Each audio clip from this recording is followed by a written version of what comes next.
What's up, everybody? Happy Sunday. Happy Valentine's Day.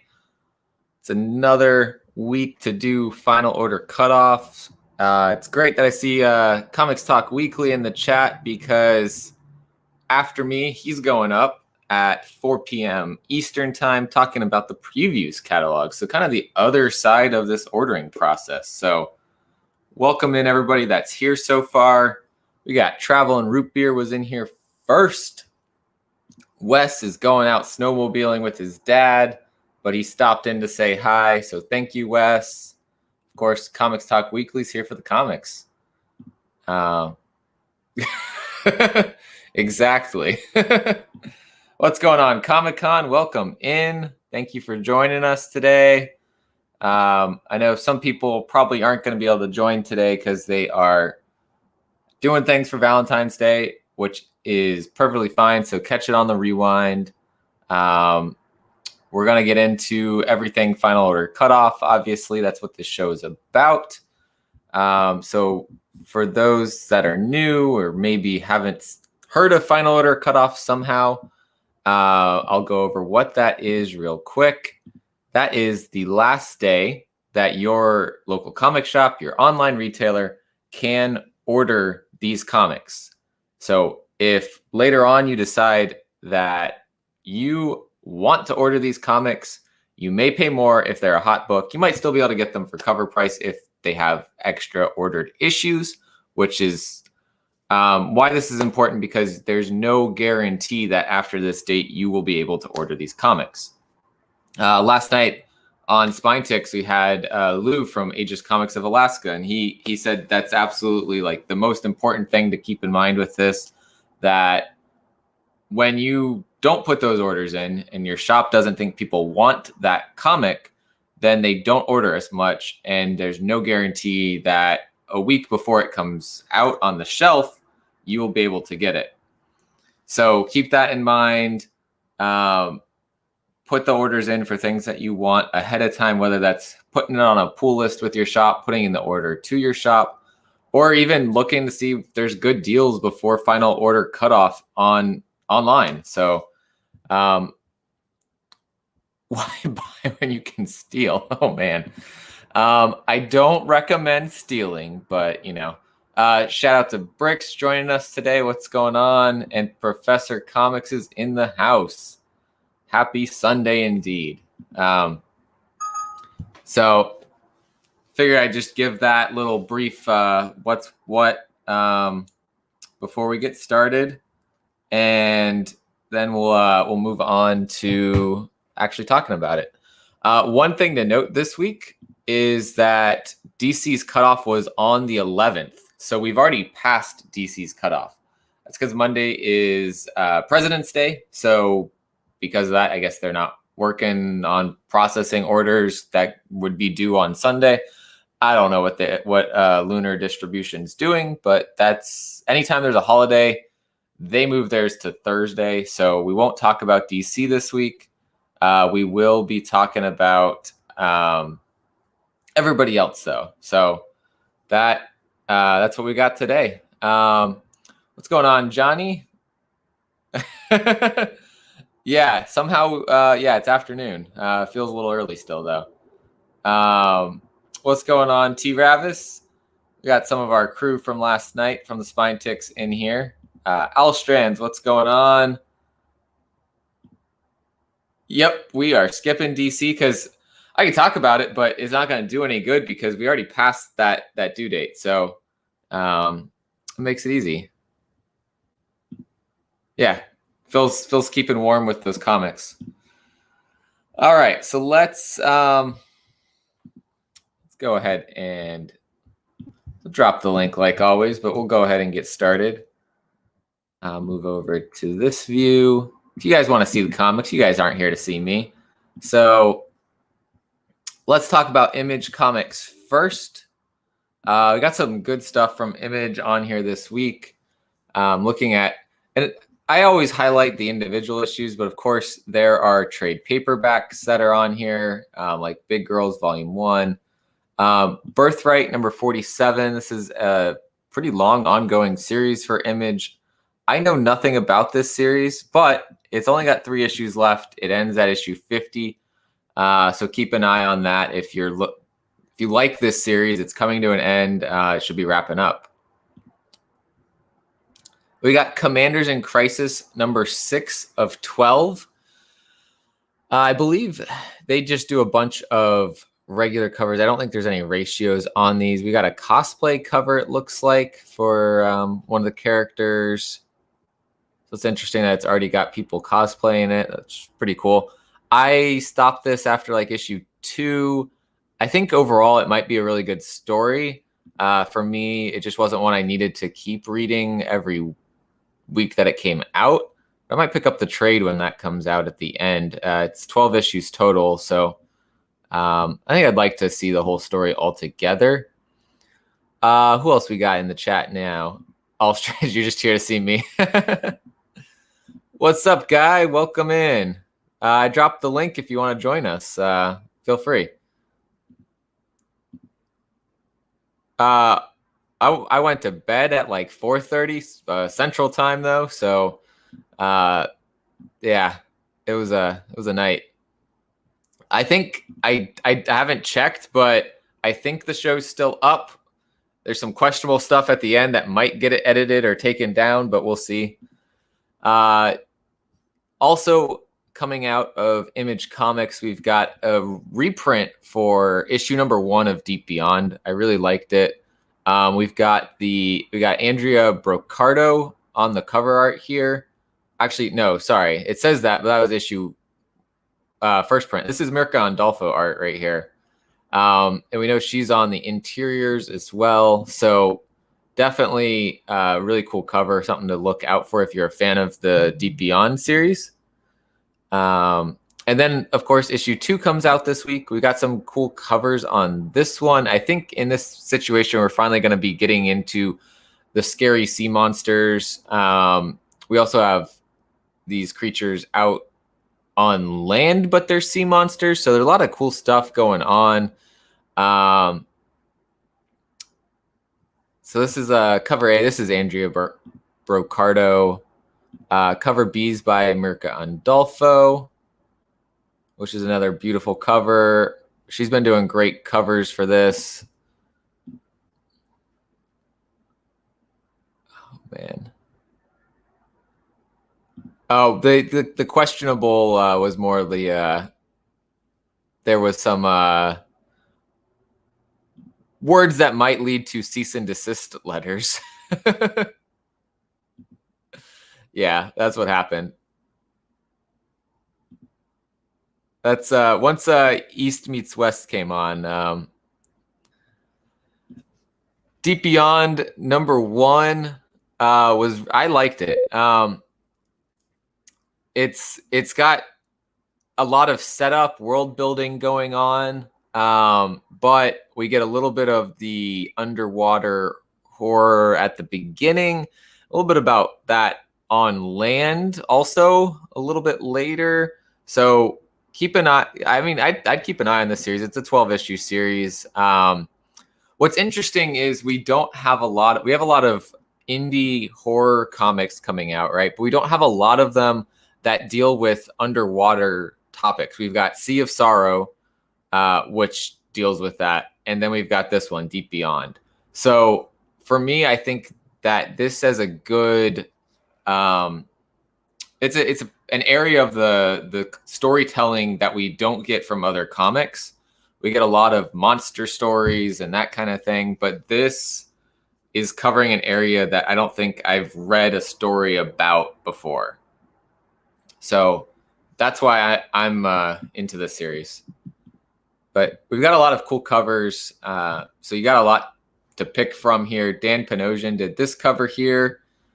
And then I think my cover pick for this is this one right here.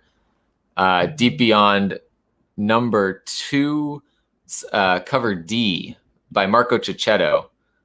This is a beast of a cover here. I love this art. So if I had to pick just one cover for this, it would be this one by Marco Cicchetto.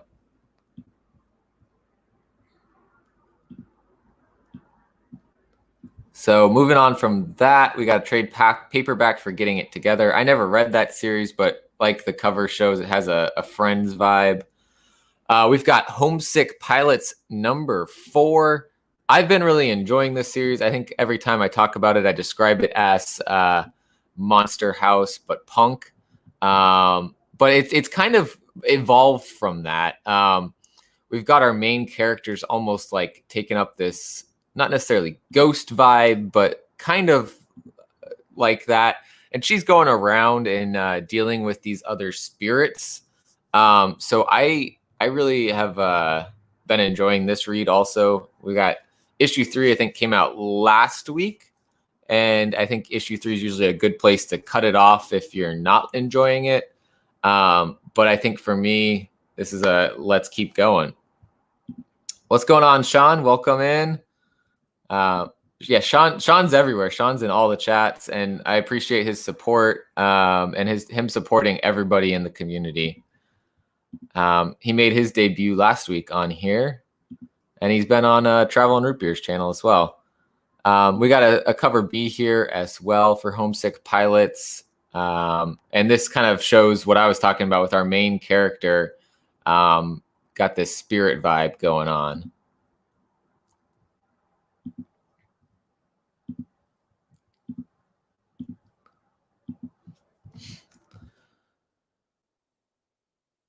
I do the same thing, Sean. No worries.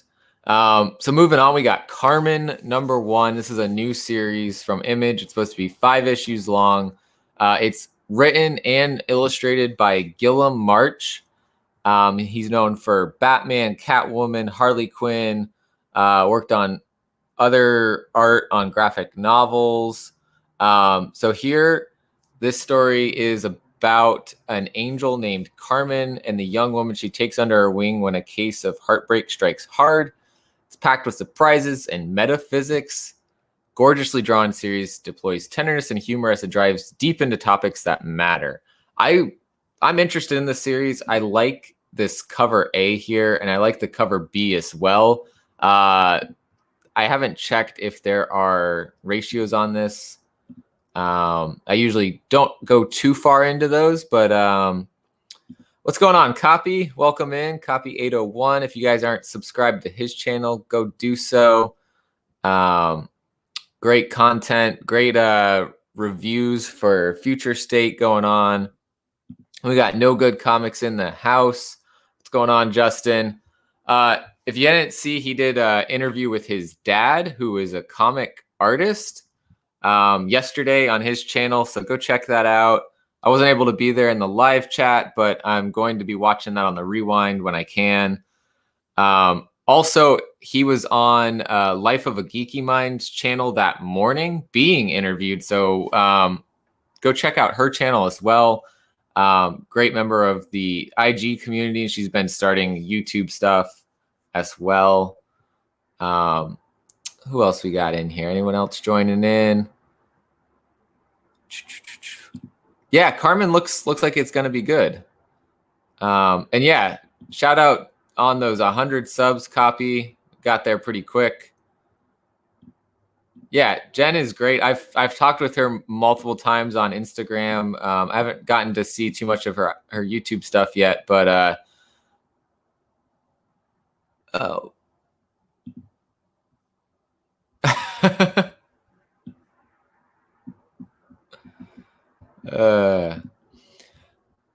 Let's keep moving. Let's see. So yeah, I don't know what's going on here, but I think she forgot her pants, and she forgot her skin. I don't know. Let's see what else we got going on. Is there a ratio? There's a blank cover for Carmen, and then no ratios. So I love when there's a new series, no ratios. Keep it simple. I like it. Yeah, travel. Deadass. It's a interesting cover. I like it. And I really like the cover A too, with that red. It's really cool. We got some more trade paperbacks, Nailbiter returns, Oblivion Song, and then the hot book this last week from Image. We got Radiant Black #1 is getting a second print. And this is really cool because this is brand new art. This isn't just taking a panel from the inside and putting it on the cover. This is brand new art. Excuse me. So I appreciate the fact that they're doing that. It's a really cool cover. I always forget my skin. Exactly, guys. Don't forget your skin or you're going to end up on the cover of a comic. But if you didn't get the chance to pick up Radiant Black last week and your shop sold out, get this second print and then check it out and read the story. It's a really good story. We got Rat Queens #25. There's a cover A and a cover B. I haven't been reading this series, but it's, you know, it's made it to issue 25. It's probably got enough of a following, pretty cool story going on. So maybe something that in the future I have to go back and check out from trade paperback. I like when indie series get long runs, and so that one's got issue 25 coming. We had this one up here, Birthrights on issue 47. So those are ones I might have to check out in the future. I have read Radiant Black. I loved it. I thought it was a great story. So I definitely, I mean, it's got major Power Ranger vibes and probably even maybe a similar origin kind of story. But the last panel for me also kind of sealed how much I thought this story could be good. And yeah, it's getting a second print. So there's some hype behind it. Yeah, it is. I mean, we haven't seen that character in the story. We know that the source is from aliens. We don't know that in the story, but we know that from the solicitation. So it'll be interesting to see what happens with this. Let's see what else we got going on in the chat. Yeah, guys, down in the description is the link to Johnny and Jay Ramirez's channel, Dream of August Comics. So go click that and sub up to them, get them to 100 subs as well. Let's you know, if anybody's less than 100, we need to support the community, get them up there, help them reach those goals. Be cool. They launch on March 1st, already got 100 subs. You know, they can reach the community a lot easier that way. Scumbag, if you haven't been reading it, there's a trade paperback coming out, so that may allow you to catch up on that story. It's been really fun. He's a true scumbag, and it shows. So that's where it gets a little interesting. We got Sea of Sorrows #9. I dropped off this story. I really liked it, but it was one that I couldn't continue to read just because I had so many other stories. The first story arc up to issue 6 was great on its own. So I didn't realize there was going to be a second arc, and then it started again. Yeah, we got 99,194 more subs for Travel and Root Beer to hit that 100K. So go. He's also in the description though. All Strands is in the description. Slim, what's going on? I believe his link is also in the description. So everybody that's on here, I try to throw your link in there. I might not have gotten you in there yet, Copy, but I will. T Ravish should be in the description also. And if you have a channel and you're not in the description, let me know and I will get you in there. You guys are all great. You all hang out with me on here talking about this, hang out on the other channels in the chat. So I will support you guys as long as you're not doing something crazy with your channel. So let's keep moving on from Image down to Dark Horse. We got Black Hammer Visions #2 of 8. We got a cover A and cover B. So more in that Black Hammer universe. This is written by Jeff Johns. If I remember correctly, Phil, you were talking about this last night, that this next one had Jeff Johns. That's the the writer, but issue 1 had Patton Oswalt. Nah, I mean, All Strands, yours is the right kind of crazy, man. Telling those fake history stories. Travel and route. How are you not in the description? What? All right. Well, I've got some editing to do in my description after this, so you'll be in there. FaceTime, what's going on? Newbie Crew is on tonight at 9:30 Eastern time, I believe. And that's in the description also, the Newbie Comics channel. Great guys. You know, they dropped the scoop on what's happening in King and Black last week during the FOC show. I kind of paused while they were doing that. Please go check them out and hang out with them tonight if you can. Yeah, lots of great stuff coming out. I gotta fix that, man. I'm sorry. So I'll move on from Black Hammer. We've got what else we got here? We got God of War Fallen God #1. If I remember correctly, God of War, the first series of this was heating up, and this is based off of the video game. So maybe something, if you really like that game, maybe something that you're interested in checking out.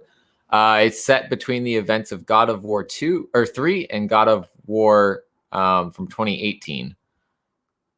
So could be an interesting story if you liked that game. We got Norse Mythology #6. So that's still going. That's based off of Neil Gaiman's book. We've got some other people helping with the writing as well and the art. So mythology is your thing. That's what you want to do. No problem, man. Thanks, Guy. I appreciate you.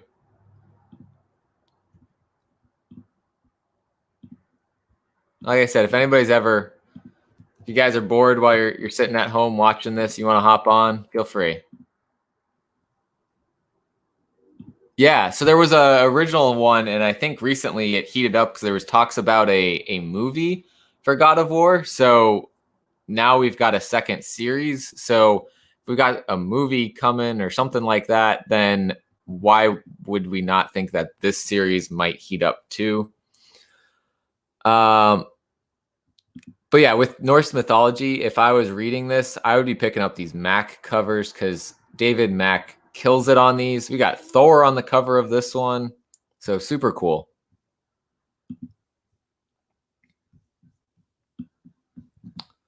Let's see what else we got. Resident Alien, trade paperback, volume 6. If you don't know, Resident Alien is soon to be a sci-fi original television series, so it may be something worth reading.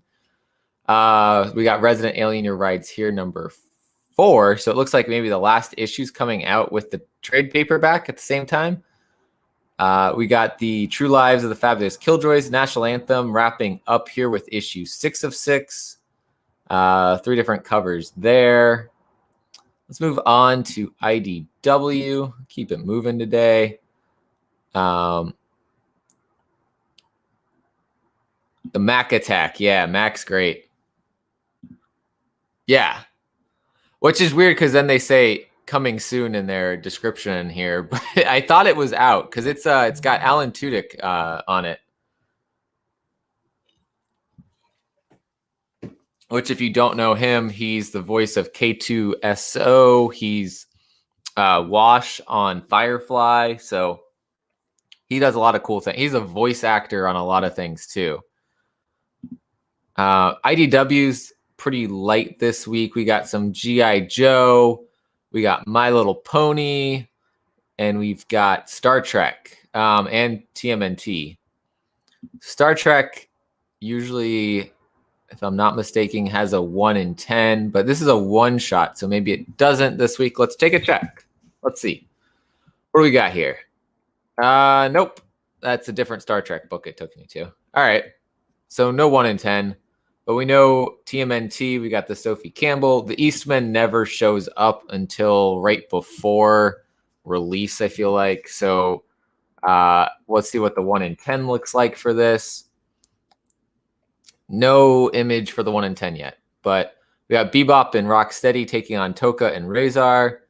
And Jenica is forming her band for the future to be saved. So I'm not a TMNT guy, but I know a lot of you guys love TMNT. So keep an eye on all of that. It's always best if you're trying to get the 1 in 10s to get them earlier, because usually as you get close to release or once the art gets released, then you know that it's going to heat up. So especially if something's going on.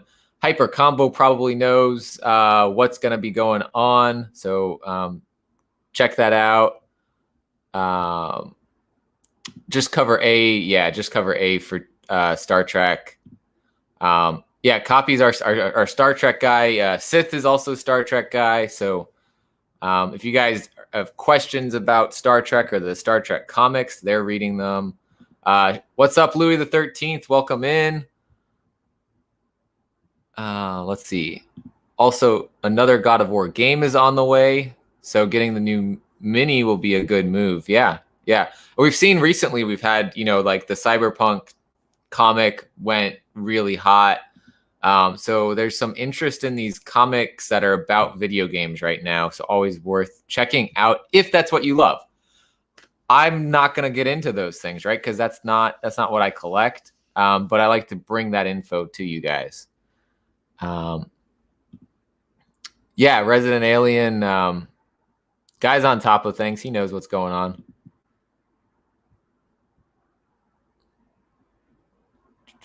All right, caught up on the chat now. Obviously, we know DC, whatever's in previews is never right. So I don't know why they even started putting it in here. But DC so far for this week, if you weren't here earlier, its cutoff was on the 11th. So we're not talking about DC this week, which for me makes it easier because I'm not a big DC person, so I don't know as much there. But I always try to bring whatever I can from that info to you guys. Well, Cyberpunk got hot before it even came out, right? The game hadn't come out, but it was Keanu Reeves' involvement, I think, that got that hot, which is why we're seeing Berserker get hot, just because Keanu Reeves is involved with that. So to put his name on something, it's going to get hot. So I know we had that news that he's been offered the role of Kraven. So expect Kraven's first appearance to probably heat up, just because you got Keanu Reeves' name attached to it.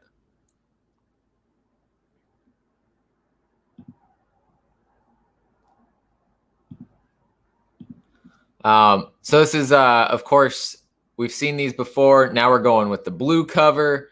This is ASM 55 third print. So the good news is when Gleason dropped his virgin cover of this, he said this completes the color set. So this should be it. We're done. We've got red, white, and blue colors that can relate to Spider-Man. We're not getting purple, green, yellow, orange, random, whatever. This should be it. If it continues after this, I'm done. I'm out. This is as far as it should go. But I'm going to get a copy of this to kind of complete that set. I should have a mail call soon with that 1 in 50 also. And then I did get the trade cover for the Venom one, and we're going to see a Carnage one also. So I'm going to get that, get the Spider-Man sets. And unfortunately, we also know that we already have, in the future, we have coming a Man-Thing one, which is like vines instead of webs, which looks cool. But to me, that means we're going to get this on every character that they can make it work. And I'm not going to continue down that rabbit hole. But if you guys are all about that because they're cool covers, go for it, man. Collect what you love. So also for Spider-Man, we have issue 61. Peter Parker's got a new job, a new look, and King Plan's plotting. So this is going to be the debut of that much hated, controversial costume. We see, I think on issue 62, he's fully wearing it on the cover. This is a half and half look here. Says we're getting a new era of Spider-Man. So be interesting to see what happens. I like how Pat Gleason signed his name within this electricity here. Which, I mean, it looks like electricity, but it might also be Spider-Man's web. Be interesting to see what actually that's supposed to be. If it's more electricity, maybe we're getting Electro back. Yeah.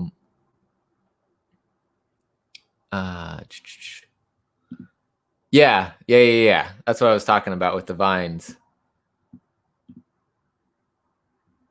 Blue Beetle with Black Manta. I'm not as familiar with Blue Beetle's costume, but I can picture Black Manta. We used to have, I don't know if he'll show up today, but one of the guys in the chat, I forget what he changed his name to, but he used to be called Black Manta, and he had Black Manta as his logo. So if we see him, he'll know more. But yeah, I'm on the ASM run. I'm not getting off of the ASM run. It's been a good read for me, especially the last like 15 issues or so. I don't know. I don't like the new costume. I don't feel it, but I feel like it's going to be something that happens for a story arc and then it's going to go away. So I'm counting on that to happen so that we don't get stuck with seeing that costume. We got also a Cho Spider-Man two-tone variant. So this one's actually pretty cool. I'm not collecting these Cho covers. I'm not the biggest fan of all of them, but it's Spider-Man, and I like this one. I don't believe there's a ratio here, but let me check for you guys. There's not. We have Captain America Anniversary Tribute #1. So 80 years of Captain America, which that's a pretty cool milestone. We got a little bit of an homage cover here going on to Avengers #4. So this looks like a cool, like, I think is it a reprint with new artists? So it sounds like kind of what they did with Giant Size X-Men. If you're going to get this, I think this is the cover to go for. This is by Mark Brooks, and it's redoing that early Captain America punching Hitler cover. So this is probably the one if you're going to get one. Let's see. Anything going on in the chat? What's up, Reynos Comics in the house? How are you doing? Oh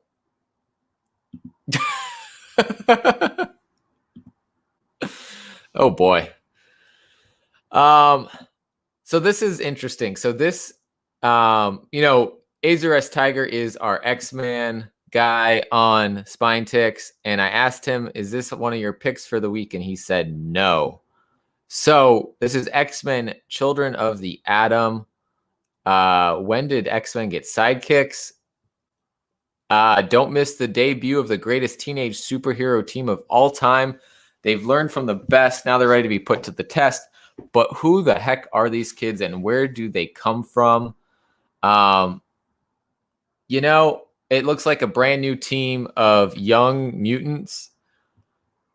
Almost looks like we have a Cyclops on this team. That's a little weird. Looks like we've got a Gambit on this team. Maybe a Nightcrawler looking character. So is this happening in the future? Is that what's going on here? I don't know. It's an interesting concept. We know from Strange Academy, the young new characters of that category, the magic users, right? Got hot. It's a good story though. Will this be a good story? Where'd they come from? Where'd they go? Where'd they come from? Cotton Eye Joe. I love it, Copy. That's my other thought then. Is this Mr. Sinister, right? Is he doing this?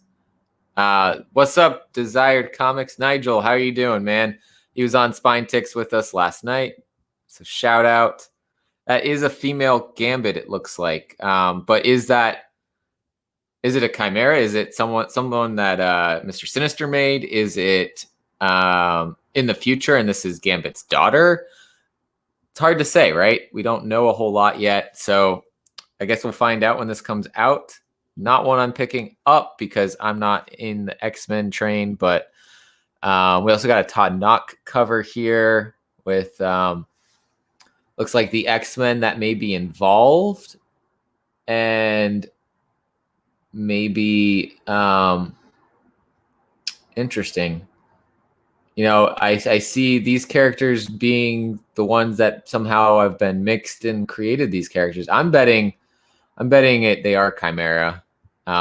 Seems to be the most likely thing that's happening there. So let's keep it moving. Unless, let me see, is there a ratio on this that you guys should be aware of? So it looks like there potentially is a ratio here, this Chang cover. It doesn't say what the ratio is, but we got our new team front and center here with kind of their people that they match up with, right? So again, this seems to be like the champions or the Strange Academy of the X-Men world. Let's see if there's any other ratios or other covers here real quick. Yep, we got a design. That's not a design variant. That's a garbage variant. Moving on. Okay, so nothing else there. We've got Conan. What do we got? Conan 19. I haven't been reading it. I know Gary B's been hot on Conan, but he loves those stories. So I've heard good things about this Conan story. So if that's your style, go check that out. We're moving on to Daredevil number 28. This story's been great. Elektra is still in the Daredevil costume. I think she's going to be in it for maybe another issue or two. She is protecting the city, and we got Fisk up to no good. Fisk's up to no good in Spider-Man. Fisk's up to no good in Daredevil, and he's doing it two different ways. So it's really interesting to see. He like takes some time of pretending to be good, and then we get, you know, him going back to his Kingpin ways. Can only be good for so long, and even when he was good, he wasn't good. We're also going to have a Daredevil Thing variant. So there's a bunch of Man Thing variants that are happening with different, and we're getting these hybrid characters. I'm going to pass on this because that sounds like a weird combo, but hey, it might be something worth looking at. I'm 90% sure this was on Cutoff last week, but here it is again. Deadpool Nerdy 30 number 1. So we've got Deadpool turning 30 here. So Deadpool's hit 30 years, Cap's hit 80 years, so they got a 50-year age difference there.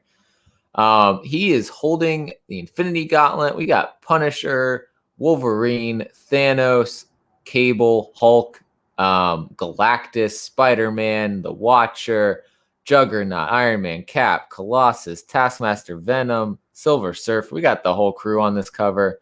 I don't know why I'm naming them all. You guys know them. We've got cover B here with a different set here. Miss Marvel, I don't think's really interacted with Deadpool, so that's interesting. She-Hulk, Wolverine, Cap, and Spidey. It looks like Spidey's got Deadpool's mask on. It's interesting. And then the Wasp. Again, I'm passing. This all seems non-significant. Seems kind of gimmicky because it's his 30th anniversary. We've got a crew of various artists, various writers.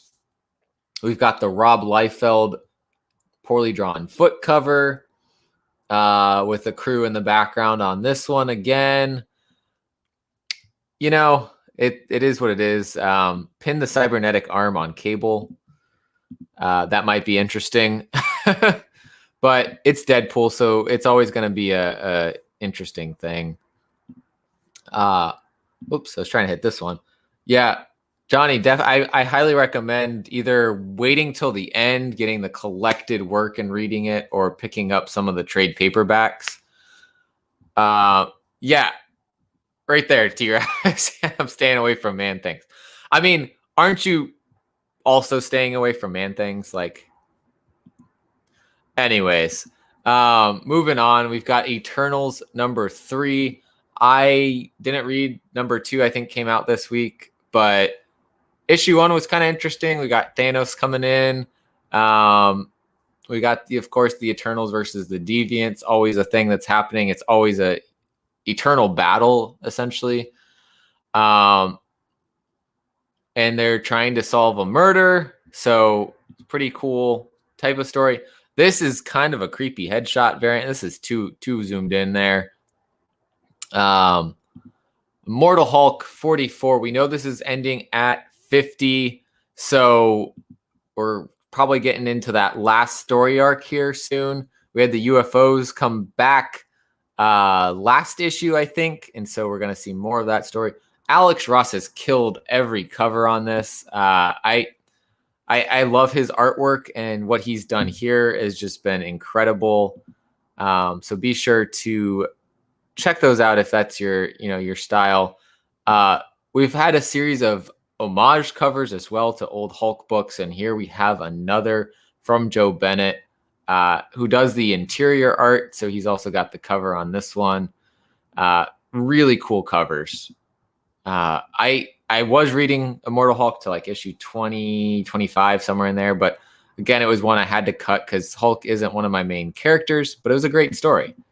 We got a Cho cover here. Two-tone variant, classic Hulk kind of style here. So, of course, that's going on. Got that going across. I want to say at least 6, maybe 10 titles are getting that. Atlantis Attacks trade paperback, some other trades and omnibuses, including Conan. Moving into, of course, Star Wars has been hot. But here is the main Star Wars book. This isn't High Republic. This isn't Adventures or High Republic Adventures or Bounty Hunters or Aphra or Darth Vader. This is just Star Wars, good old Star Wars. We get them sharing stories of their lost love. So, of course, what better time to talk about this book than Valentine's Day? Talking about their love. We learn how Poe Dameron's parents met and the real reason Han Solo is important to the rebellion. So, could be interesting. Again, I'm not reading the main Star Wars storyline, but it's going to be a good story all the time. Mutant turtle feet wearing socks. And while I'm not paying attention, Danny's joined us. What's going on? What's up? How you doing? Good. I just came here to check out these chode Spider-Mans. these what did I say? No, you said you were talking about the artist, but you just got done complaining about the costume, right? And you go, and we've got a chode Spider-Man here. I was thinking you were like dissing on the character. I was like, what? I still don't know what I actually said though. Cho.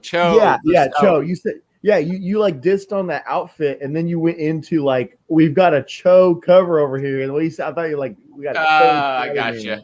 Oh man. That makes more sense. I was like, I don't know what I said that could have sounded like that, but I probably said something that sounded like it. Yeah, that makes more sense. Yep.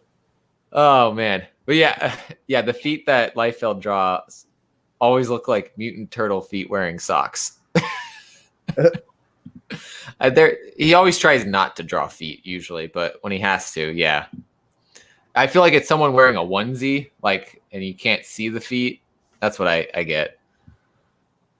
We got an action figure variant, of course.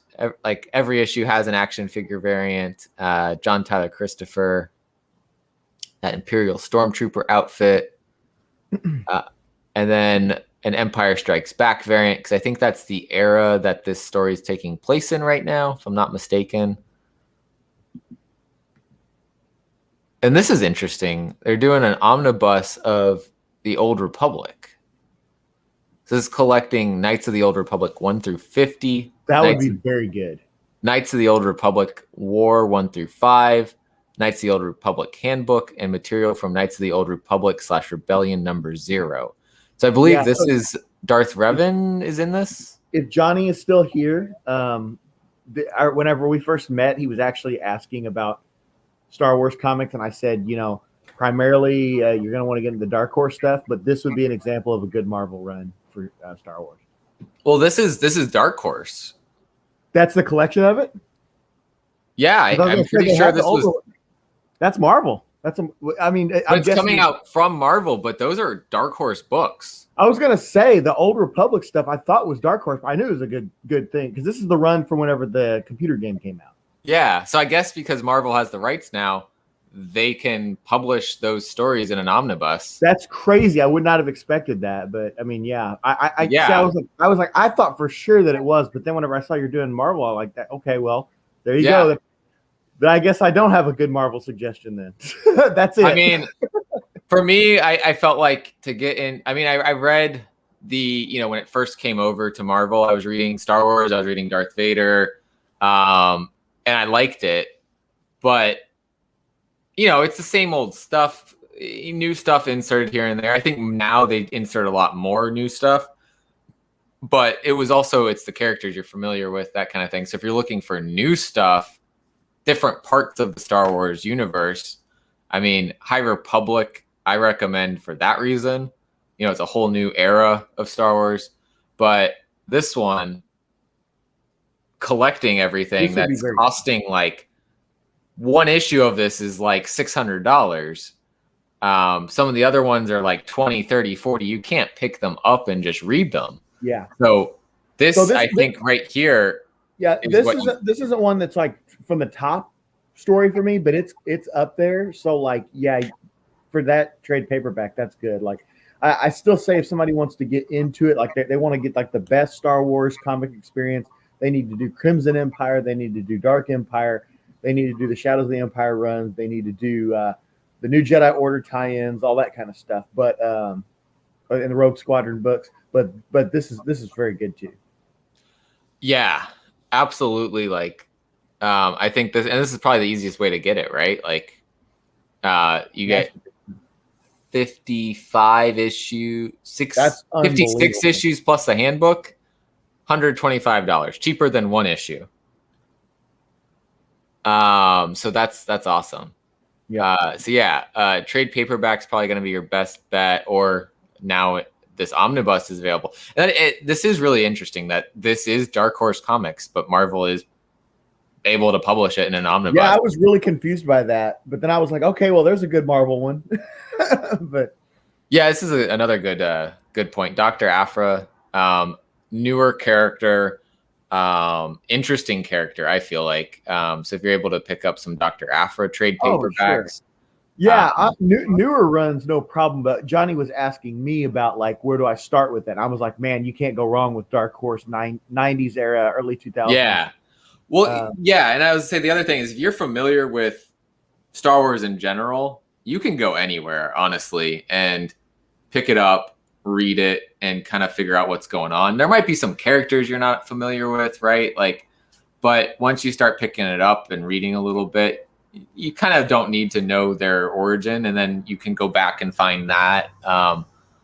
That's what happened to me with the books. I was reading a series, and I didn't read about the Yuzon Vong War, something like that, and the death of Chewbacca and Anakin Solo, right? Yep. And so I just found out about them being like all of that from reading the story that I was reading, and I kind of was picking up hints. Okay, this was not a good time for the universe. Like, all this bad stuff was going on, and I picked it up just reading, and it was like, man, I want to go back and read these other things. I never got to, because there was so many Star Wars books coming out, and navigating that was actually pretty challenging, I felt. Well, one of the greatest things about that whole story angle, and why it's so sad that it got sliced from canon, is that entire story gave a very good explanation of why there would be a need to bring balance to the Force. Okay, because once balance is brought to the Force, the Jedi were actually able to repel the Yuuzhan Vong. Yeah. No, and it's like they totally just undid everything with the new trilogy, and it's like it just made that plot point non-existent. And then they had to go back around and say, "Oh no, well, it wasn't actually Luke or Vader that did it; it was actually Rey." You know? Yeah, and this is Star Wars prices are just going up on everything for no reason. Like, true, I'm a huge Star Wars fan. I don't even collect Star Wars. Yeah, I tried to stay away from it for that reason of like all of this weird stuff happening. It's like what? So I've picked up a couple things, but it's like characters that I love.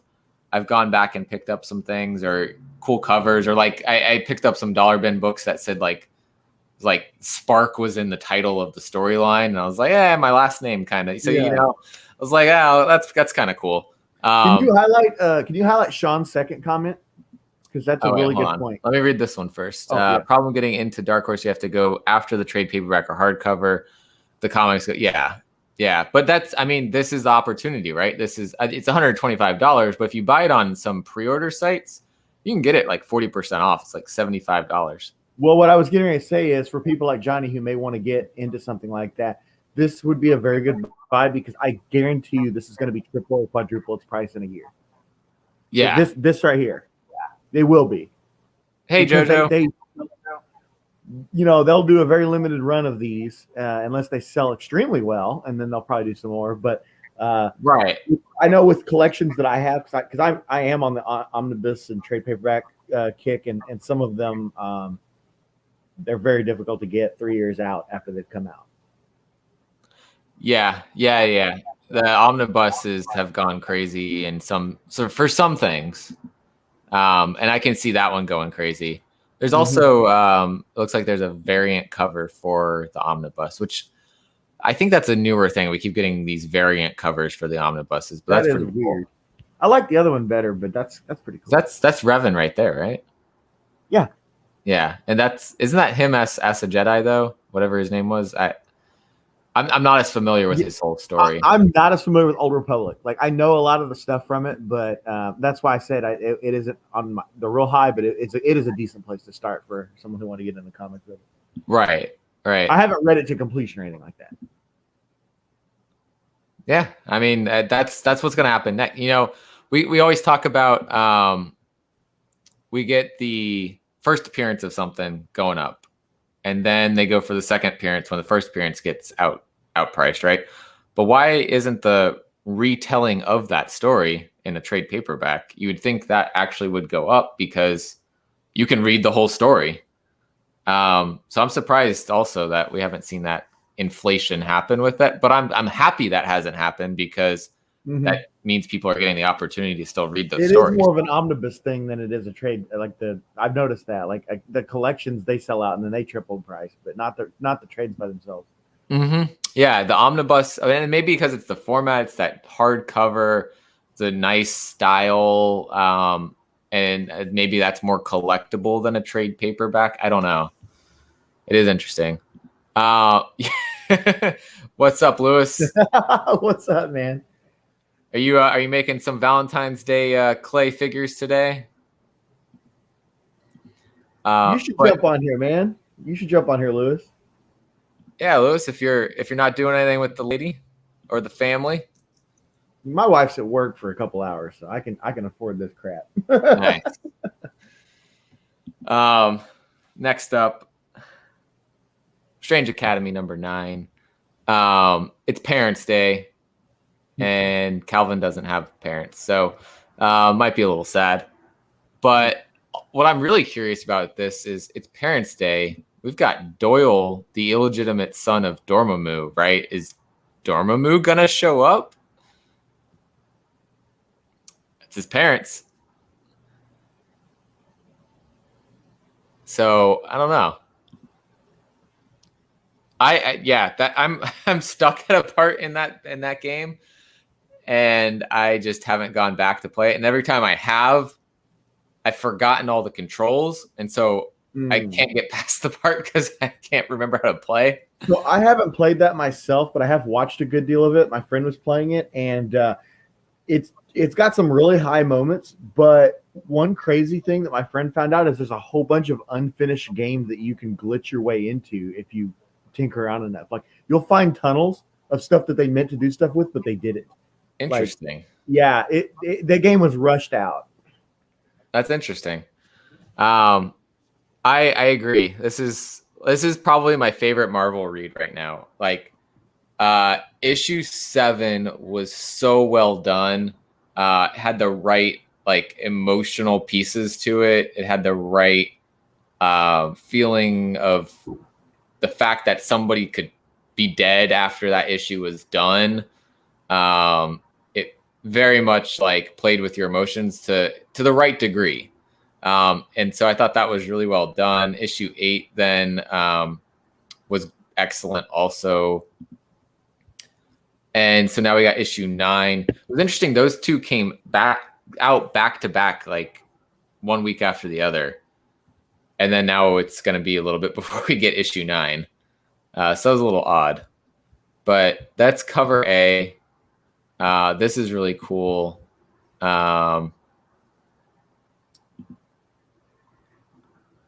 Nice.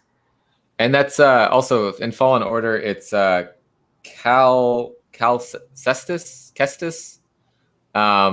who may be part of the the Star Wars universe at some point. People thought that that's who it was going to be instead of who at the end of Mandalorian season 2. Yeah. So the fact that there's enough belief that he could come into the stories, I think that says a lot about the story of the game and the character. But yeah, we've got God, I always blank on this guy's name. He's from Weird World. He's an ice warrior, crystal warrior. But he also is one of the students. He's the one I always forget his name. He doesn't say a whole lot. But it's a cool cover.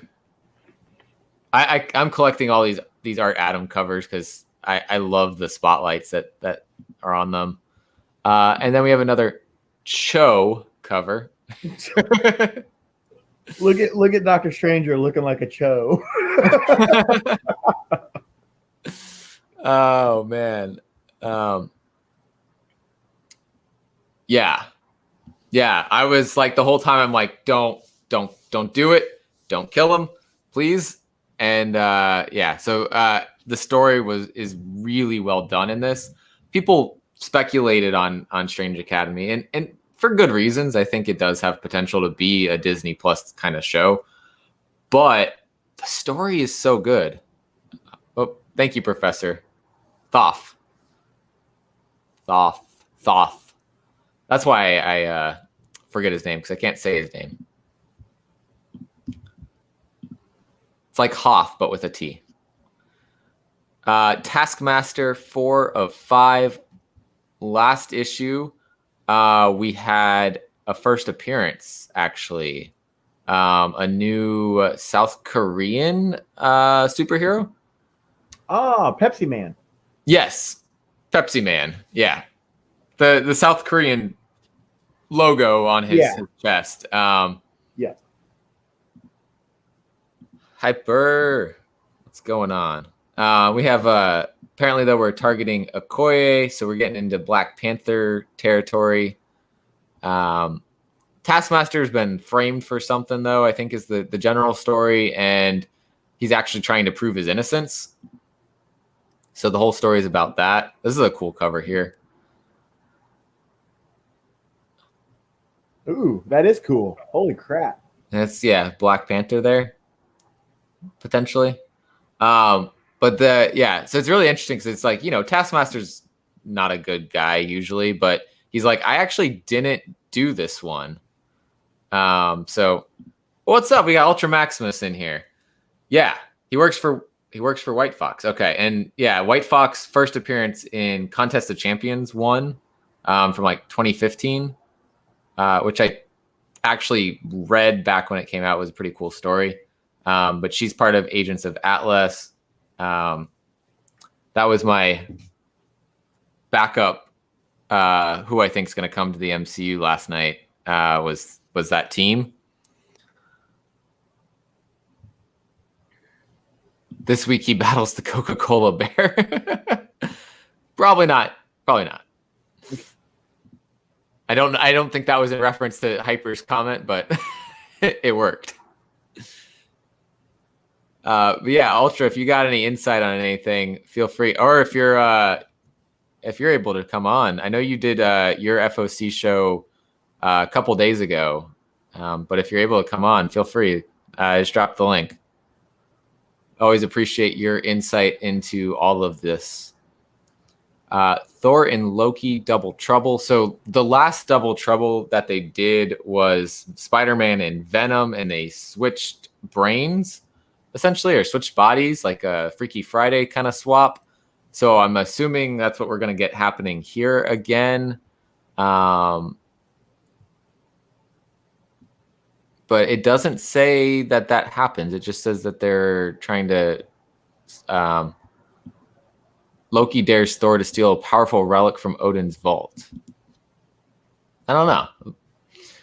Not something I'm picking up, but kind of interesting story premise that they keep doing, kind of pairing up people that maybe wouldn't necessarily team up. We got a Carmen Nunez Carnero Stormbreakers cover, though. This is a really cool cover.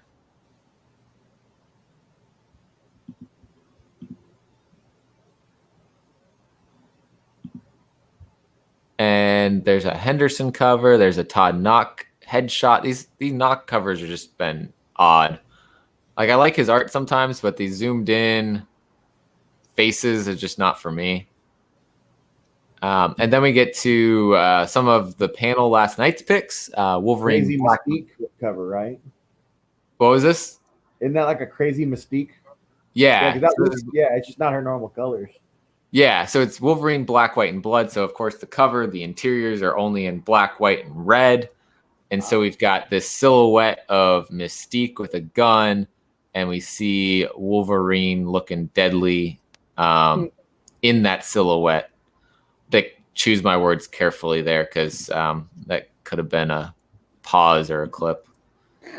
But yeah, Jay Ramirez picked this. He's been enjoying this series. Azarest Tiger was picking this too. So story wise, that's why people are liking this. Honestly, great stories, but spec wise, it's not that same thing out there. We got Caroline in the chat now. What's going on? How are you doing? X Factor number 8. Again, this was a Azarest Tiger pick, of course, because he loves those mutants.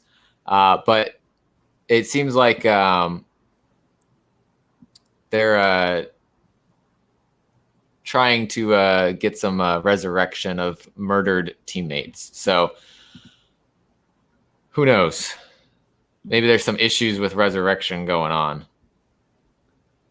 So we're done with Marvel. We're moving on back into some indie stuff. We got Dynamite, which of course Red Sonja. Come on, this is her realm, isn't it? Yeah, she has the link, but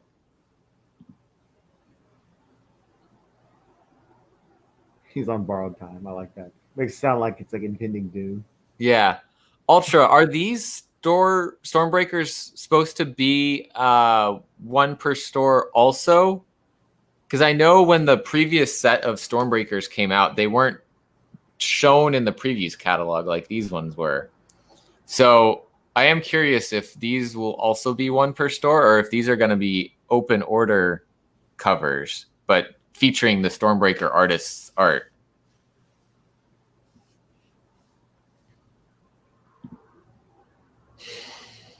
Yeah. Oh man. We got, of course, a cosplay cover, but it's black and white. I guess there's the color one. They go overboard on these covers for Red Sonja and Vampirella. Like, this many different covers for one story. This is like when Eternals came out. It's like every single week you've got like pages of Vampirella you're going to scroll over. Yep. And then here's Vampirella. It just keeps going and going. Yeah. So this is all 2 stories. Dynamite, 2 stories is That's all ridiculous. Who the hell's? I mean, I guess kid collectors collecting that, but of that. This is the kid collector cover right here. speaking of, I'm supposed to be going live with him tomorrow, but he hasn't given me a time to set up yet. It's probably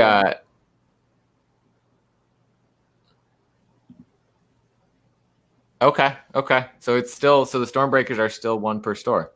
So yeah, if you're I didn't mean Dynamite. I meant the indies is what I meant, Caroline. I said because that's you got off Marvel and you were going back to like yeah. Dynamite and all that. That's what I meant.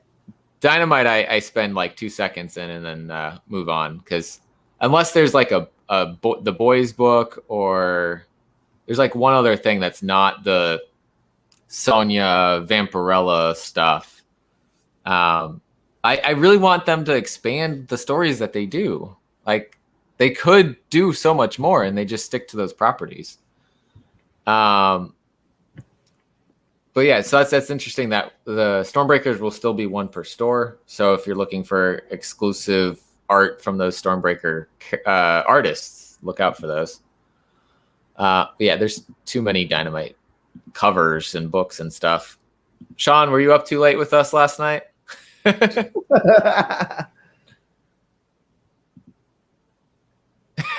because you wouldn't know where to start, even if you like what you're seeing. Like, I feel like that was so much shit. Like, it's a no for me, dog. I like it. Now we're getting into the Boom Studios stuff, though. So this is Caroline's stuff right here. Last Witch number 3. First 2 issues were great. This is Boom Box, so it was targeted for a younger audience, but honestly, issue 2 was super dark. I'm not going to spoil anything, but like we had some Game of Thrones level killing. Man, good night. That's where I'm going to leave it. And it seems, it's Boombox. It's targeted for a younger audience, but yeah.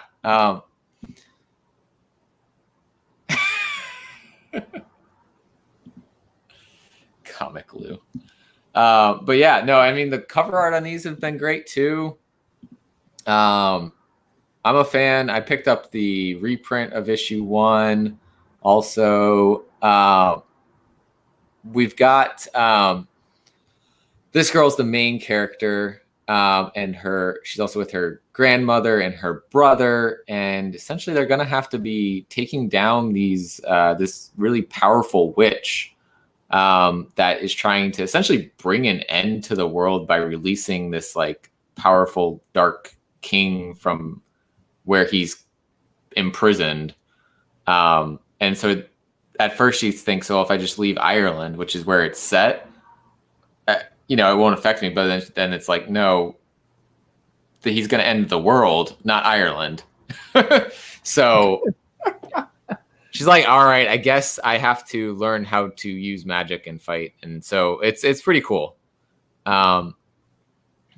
also got Luna number 2, Maria Lovett doing art and story. And we know if you guys were watching Dream of August yesterday. Wow, that was yesterday. Caroline was on there, did a review with Johnny Rosado, and they talked about it. I agree with what they were saying. The story's pretty interesting. The art's good. It is a little confusing at times. The one thing that bothers me is her signature. Like you see this signature here. It's on every page of the story. Let's see if we do the preview. We do the preview for this. There it is, right? There it is. What's the reasoning for that? Right there. I don't know. Occasionally it's not there, but there it is. And there it is. And my eyes just like go to that. And I'm like, I don't want to just look at that. I want to look at what's going on. Like no other artist signs every page of their book. Yeah, that's a very weird decision. Yeah. So that's the one thing that makes me not like this, but but But yeah. What's up, Ross Austrian? shared their post about the review to his story, so that was pretty cool. Ross is great. He reaches out to the community about everything. That's why I always feel more inclined to give these books a chance, because I don't think he's going to put garbage out there. It might not be a story for me, but I think he's going to put quality out there. That's just like that art being signed on every page is like almost like a pet peeve OCD kind of thing. I don't know. Look who's hanging out in the background here. I didn't even notice. Hyper. Got the crispy bacon himself. What is up? It's been a while since I've hopped on your FOC, so I figured it's It a waste has. of a day. So why not? Why not? What's going on, man? Nothing much, man. Just recovering from yesterday's stream. Oh my God. But you weren't on it. There was a Morpheus guy on there. Oh, that's true. That's true. You're right. Hypermorpheus. Is that your brother? He took up quite a bit of airtime, so I apologize on his behalf. What's up, guy? Welcome back. You want to hop on with us? I'm sure you're busy with the lady and the family, so I know you probably can't. But if you do, let me know. But yeah, that was a crazy long stream last night. It still didn't beat the last one that we did at, like, I think what you guys went till 6:30. Even I tapped out. I think. I wasn't even in half of that. I don't know how I made it to the end of that other one. It was 7 hours long. I think we made it. Did we make it to 6 hours this time? I think it was at least 6 hours. Yeah. The other one, at least you had your can of Pringles. I think that's what probably kept you awake. You're right. I was eating. Yeah. I didn't see any snacks yesterday, so. No snacks. So I was tapping out. Yeah. No. I just I was probably ready to get off of there for the last hour. But yeah. I wanted to see what the East Meets West crew had to say. So they all hopped on. And you know what? You weren't completely lying, because the fact that I was wearing shades, it kind of hid the fact that maybe I may have been a bit drowsy yesterday.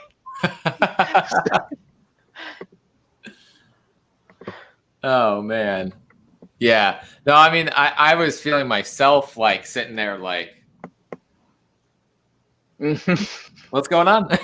Like, unless I was talking and like, we had a couple of new people hop on, and so like Joker and Doom and Art Chemist were all talking, so I was just sitting listening, and I didn't have anything to add to what they were saying at the time, because they were also talking to you about the whole newbies thing, and so I was just like not doing anything, not moving, and so I was just getting real tired. No, I hear you. Yeah, but it was still a fun show overall. Yeah, absolutely. Welcome into Pia's Family Unlimited Comics. What's going on, man? What's up? But yeah, I think going back to this cover is the cover for this. Like last week, we had the Jenny Frizen cover, and also since Sith kept asking, I started looking to see how you do say her name, and I saw some debate of it, and then somebody said that she said to pronounce it Frizon or Frizen. It was like the back and forth between that. But anyways, her cover for issue 1 was, I think, the cover, and we're seeing Mirka Andolfo do this cover, which Mirka Andolfo has been like everywhere recently, right? Yeah, a lot of people feel that she's one of those artists that's kind of she's been in the game for a while, but some people feel that she hasn't been given her due yet. So it's almost one of those things where you may want to keep an eye out for her. And those covers that she did early on, but those might be ones to grab. Yeah, I was trying to find. I have the Something's Killing the Children that she just did. That's like completely different style than like a lot of these other ones, because she does these like, I mean, the books that she's been on have been a little bit more, not safe for work kind of books, like Unsacred or those other, definitely getting the attention she deserves. The funny thing is, I actually met her at Fan Expo, which is the last Fan Expo before the lockdown, and because she was in the Batman signing panel, and You remember when she did those Catwoman covers early on? And I don't. she did one that basically was similar to the animated series Catwoman. Nice. Okay. So I actually brought that to get CGC like signature verified. So she actually signed my book, and I sent that off to CGC. Nice. That's super cool. I like that version of Catwoman. This is her cover from Spectre and Spectres from Boom. Oh, hold on. Let me see if I could find that. Let me see if I could find that slab while you guys are talking. Sure. And then this is the sketch version of it.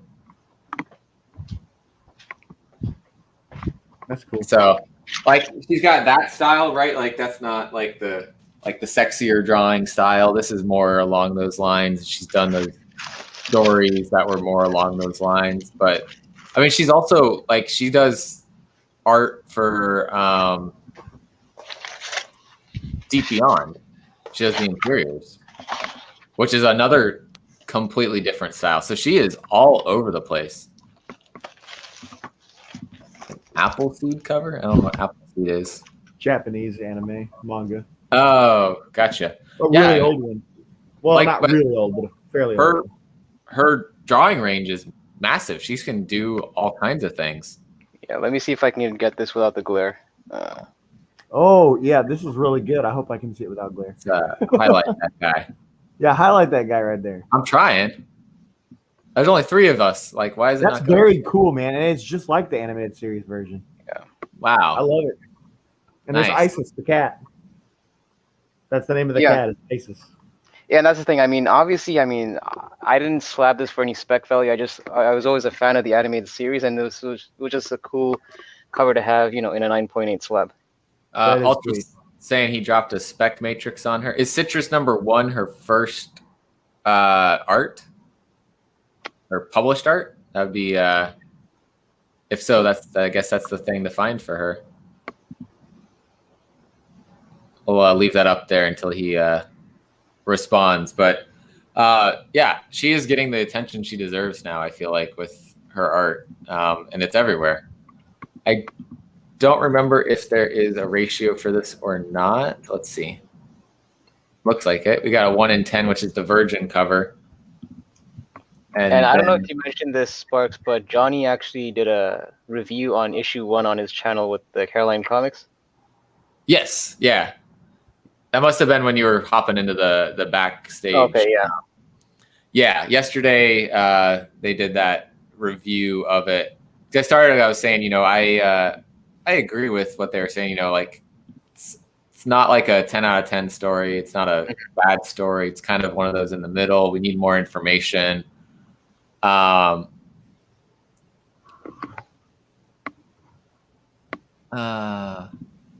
She had. Oh, my bad. You know what? She did the interior, not the exterior of the Catwoman. That was actually Art Germ. So I mixed up. She did the interior. So. Look, I didn't realize she's on Commanders in Crisis. She drew Punchline #1. What hasn't she done recently? Yeah. But she must have done Marvel work also, right?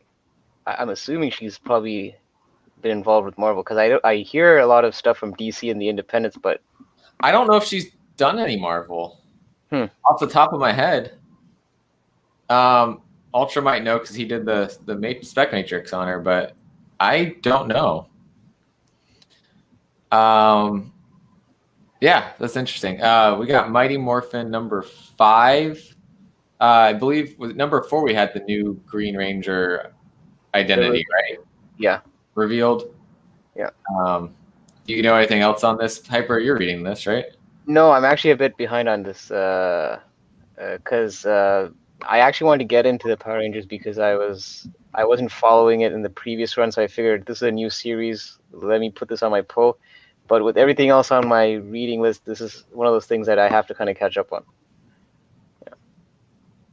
They're doing it looks like a legacy numbering cover too on this. Yeah. It's pretty much like with the whole Marvel numbering scheme where the number of the series, but then they actually put the legacy. It's the same thing with this variant. Yeah.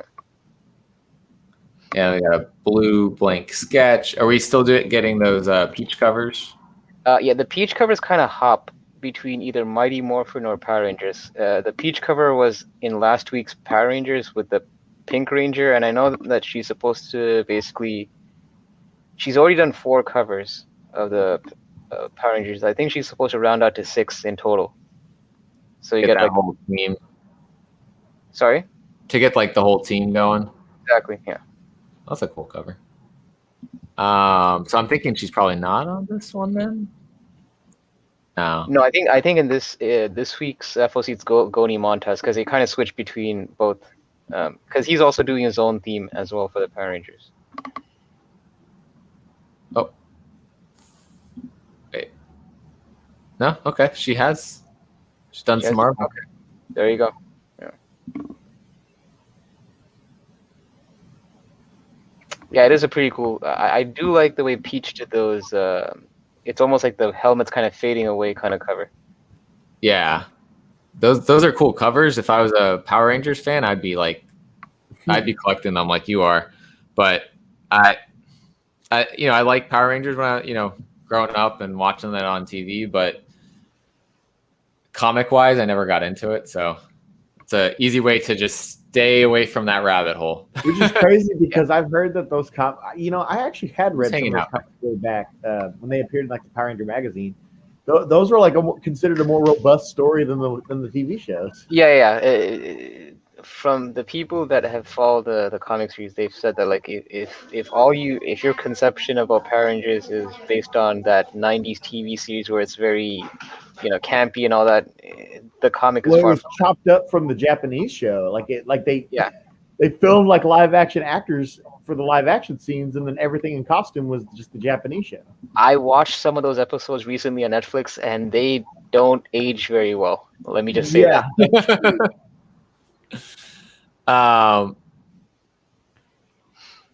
Let's see what else we got. Oh yeah. The anime I know Berserk, but I'm not really into it. I mean, maybe I need to take a second look at it because a lot of people have been pointing me at it, but I know what it is. I am from '92. You're that's my year. I'm from that year, the '90s baby. And Sean's joined us, kind of. I heard some background noise, so I muted him. But once he pops back over, he can say hi. Time 2+2. I'm not Kid. I'm not Kid Collector. But this was my indie pick of the week. A new series from Boom, Proctor Valley Road. Fans of Paper Girls and Die, which I am a fan of both. Chilling new horror series about the mysterious monsters that haunt Proctor Valley Road and the 4 misfit teenagers who must stop them.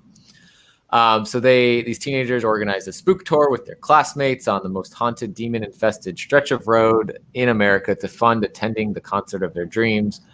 And then their visit turns deadly, so they have to race to rescue missing students before the town tears them limb to limb. And now they have to slay the evils roaming the road along with the monsters lurking in the hearts of 1970s America. So set in the 70s, sounds pretty interesting. Another, I feel like every new book seems to have some element of horror to it. But at the same time, I'm loving all of these stories that they've been doing in this genre. So I figure, why not, right? That's our cover. It's also written by Grant Morrison, who's done a lot of work for DC. So I just picked up Grant Morrison's run of Zatanna, the whole run. Yeah, no, I mean he's done a lot of stuff. Oh, we lost Sean. I guess we never had Sean, but we lost him. We never had him. We just had noise. This is the cover B for this. We'll go to. This is an unlockable cover, which usually, so that sometimes means different things for Boom, right? Like this Jenny Frizen for Something's Killing the Children was an unlocked retailer variant, but was openly orderable once it was unlocked, right? So you had to order, I think, a certain number maybe to unlock it, and then it was freely orderable. Yeah, I remember they did the same thing with the Power Rangers and TMNT crossover, where certain of those covers were unlocked only after you order a certain number of copies. So it's pretty much like a retail incentive almost. Right. I don't know if this is the case. They don't actually, because in that Yeah. situation, they actually mention the number of copies you need. In this one, do they actually specify? No. But the other thing that they've been doing recently is that they have like a one per store thank you cover, and it's usually a virgin cover. Mhm. So I also think that that's possibly what this could be. Previews doesn't always have the indie books like blocked out, like the one per stores or the the things that Marvel books, you're never going to see them sitting in the previews catalog. Right. Oh, he's still trying to get on. Yeah. So this is a really cool cover by Christian Ward. So be on the lookout for this. But so that is also there's a trade version of that. That's the 1 in 10 cover.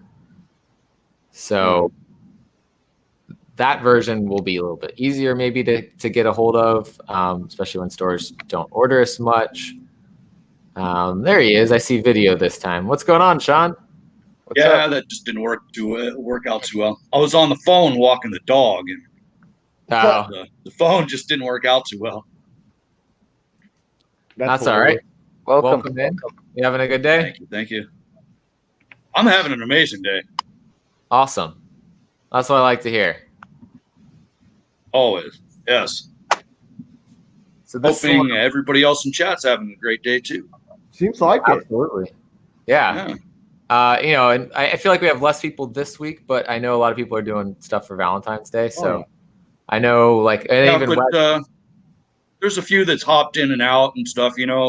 Like Guy. I know he was posting a little bit on IG earlier. Some flashbacks with the wife and stuff. So hopefully he's out there, enjoying the day with the wifer and taking care of them priorities, bro. Oh man, all strands. We want to keep the information still available on YouTube, but All Strands informed me earlier that he found the rabbit hole of our RPG stuff. Like he knew we were doing it, but it wasn't until last night that he knew that it was like a regular time. So he went on and clicked the bell notification, and then he let me know earlier that he's been watching them. Awesome. I appreciate you watching. Yeah, no, that would be fun. We got to get him on Spine Tick still too. He's got to stay awake with us.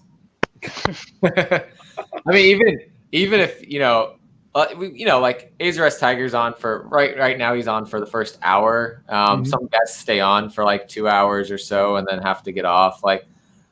So when we do these shows, it's always you come on for as long as you want, and if you gotta leave, you gotta leave. Or just do like a Weekend at Bernie's thing where he just prop him up on a chair and just put sunglasses on and basically do the whole show like that. Man, that's what I need to do. I need to lean back like this and doze off. You guys see you guys see the COVID episode of South Park? Where Cartman's looking forward to school, but he's just he just takes a screenshot of himself, prints it out, and puts it in front of the camera, and then Cartman's camera went out. Try to follow along. South Park still running. South Park is alive and well. They're the only thing keeping Comedy Central in the air. Wow. I mean, because I don't have it's people, but I'm basically been like that for years, though, bro.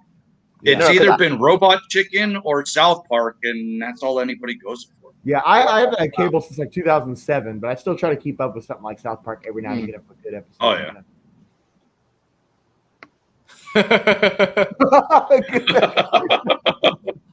Oh man, yeah. Thankfully, she wanted off the planet and didn't want to kill us. South Park knows everything. That's what I was hoping for. I was waiting for the moment that she sniped one of you, bam, right in the forehead, right between the eyes, just done. I never intended for that. Like whenever I was coming up with the scenario and stuff, I never intended for it to have a horror feel to it. But suddenly it started to, and I was like, wait a second. And then I noticed that Wesley and Kid Collector and some other guys in the chat were all talking man, this feels like a sci-fi horror movie. So she would have been okay with some of us. It's never too early to go and kill somebody because it's Star Wars. You could always go and change something, do something different. I mean, look at Darth Maul. They brought him back, half machine. Hey, you could do like a Matrix kind of bullshit thing. Go and plug some little thing in the back of his freaking head, download all of his memory into like a battle droid or into an astromech droid or something like that. Yeah. And there you go. You got Shadow running around as a droid. That's I know, personality and everything. When Phil inevitably dies, that's how we're going to bring him back. It would have been really interesting, actually, if we did that with Shadow being a stormtrooper and then he got uploaded into one of those B1 battle droids. If you do something like that with Phil, though, you need to go and do a scary movie spoof kind of thing with it and just turn him into an iPod on wheels. Just an iPad on a Segway. iPod on wheels, iPad on wheels, something. Wasn't that an episode in Community, I think, where they're doing like a prison exchange thing where to keep the prisoners away from the students, they put them on iPads like their face and they were just roaming around the school. Yeah. Speaking of something like that, I saw it earlier today, completely off topic. Go ahead, Sparks. Oh, I was just saying that the one tried to knock the guy down the stairs. That's the one. Yeah. Anyways. But yeah, completely off topic. It was just crazy. I saw a news feed today. Some teacher in Central Florida calls out students or some kind of thing like that and gets into a fight with students at a McDonald's parking lot. What the hell kind of world are we getting into? Teachers just going right after a student. Just wow. That doesn't surprise me. Hey, Kid Collector, get back with me, man, on that time. He's like, yeah, I want to do it tomorrow. Okay, tell me your time so I can set up a video. Nothing. Right. Like Traveling Meteor just gave like a very ominous. He just gave a very ominous message. He said, "Get back to me, Kid Collector. Get back to me." And then I hung up the phone. But this cover here, Peach Momoko 1 in 25. That's creepy. Yeah, I love this cover. This is a good one she's done. I want to see a cosplay of that. That's one thing that she just does phenomenally is delving into the horror aspect of it. Yeah. Most of the rest of her other covers are like mediocre to me, but when she starts to get into something that she's really feeling that's personal to her, it just seems like that horror stuff. Yeah. I mean, you don't have to cosplay. Just go and eat for a month, and I'm sure you'll get to that point.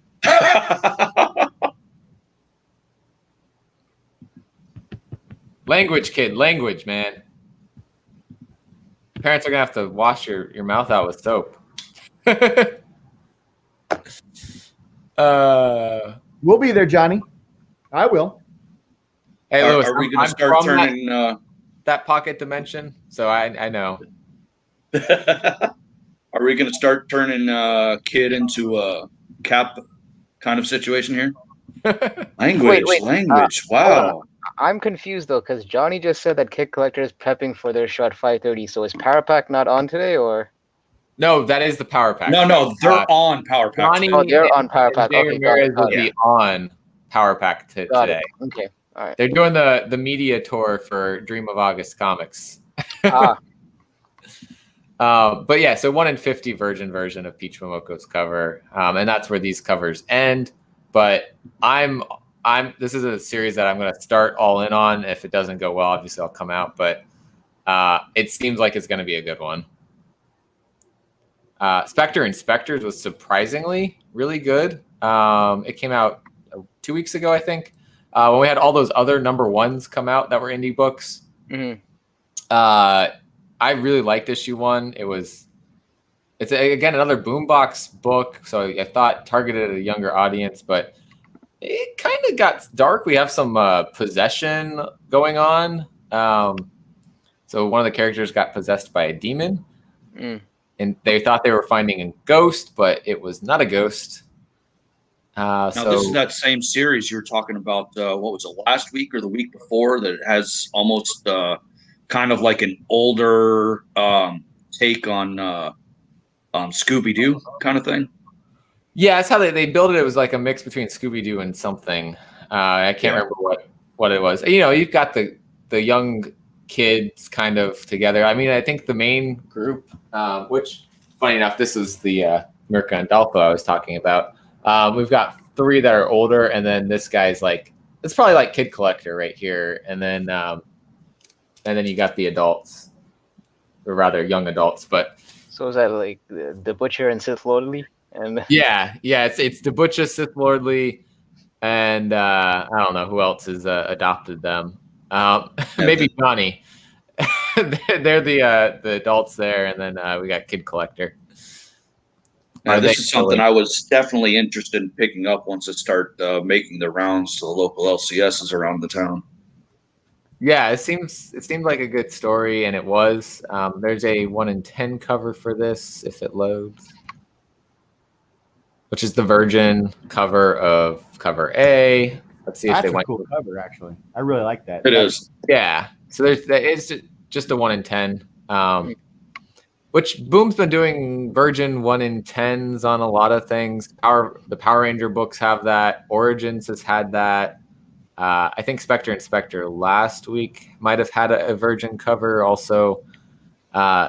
So I'm not sure how I feel about that always happening. Kind of but new art. It does seem like Boom has just more than any other company has been just hitting it on the mark with their series. It's just everything you read, you just makes you want to grab something else from Boom because they've all been really good reads. Yeah, absolutely. And if you missed getting to read We Only Find Them When They're Dead, here's your chance. There's the trade paperback for Volume 1. So this collects the first 5 issues. I feel like issue 1 set up the universe. Issue 2 is kind of still establishing that. So their first little bit is a little slow, and I know some people dropped off of it because of that. I felt like issue 4 and 5 had a good amount of action, but I will say I always finished the issue and wanted more to have happened in the issue. But overall, I love the universe, the story that they're trying to tell, and the characters are pretty interesting. Yeah. No, go ahead. No, you just mentioned how some of the people dropped off this. I'm actually one of them. I was collecting some of the issues, and then I'll be honest, the art style, I guess it may be hit or miss to some people. For me, it just felt, I don't know, it was too, I guess, vibrant, you could say. Man, I love Simone DeMeo's art in this.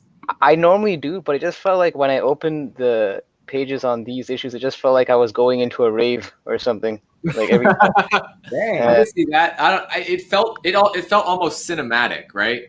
Like it just felt like there was a lot of like the way the panels and the so much bright spots. It felt like there was a lot going on, and it's almost like it was hard to kind of differentiate things sometimes. I found. I will say the one part I didn't like was sometimes panel order, and there was also a series, I don't remember if it was issue 3 or 4, where it was skipping in time, and I had to read it like 20 times to figure out what happened in that 1 to 2 page segment. So I didn't like that. Otherwise, I loved the art though overall. If you're reading Future State Harley Quinn, he does the art in that also. Yeah, and in Champions also. And Champions, yeah, his Champions artwork is a lot different. I feel like it's brighter, and that might be why. Because Harley Quinn even has some darker style to it, and so it kind of matches his We Only Find Them When They're Dead style a little bit more. Yeah. But Champions is a lot brighter.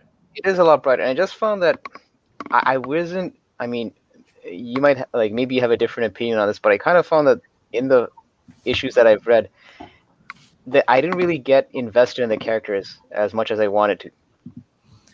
There was I felt like the main character and the main antagonist there was more that we learned about them versus the other characters. 'Cause, I mean, it was certainly centered around their story, right, and their conflict. I would have liked to learn more about the other members of the crew.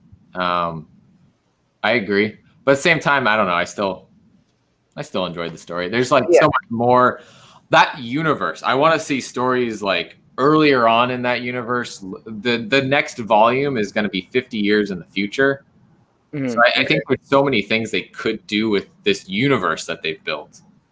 I don't know if they're going to do anything else other than like keeping progression with the story from here, but I don't know. Yeah, I think it'd be cool to see all that.